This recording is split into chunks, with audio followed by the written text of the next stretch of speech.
વડોદરા શહેરમાં દિવસે ને દિવસે આગ લાગવાની ઘટનાઓ સામે આવી રહી છે, ત્યારે ફરી એકવાર વડોદરા શહેરના હરણી રોડ નાગેશ્વર મહાદેવ મંદિર પાસે વાઈફાઈના ટાવરમાં આગ લાગવાનો બનાવ બન્યો હતો। આગનો બનાવ બનતાની સાથે જ લોકટોળા ઉમટ્યા હતા।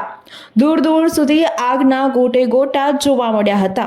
ફાયર બ્રિગેડની ટીમને કોલ કરતાની સાથે જ ફાયર બ્રિગેડ ઘટના સ્થળ ઉપર દોડી આવી હતી અને ટાવરમાં લાગેલી આગ ઉપર કાબુ મેળવવાના પ્રયાસો શરૂ કરી દીધા હતા।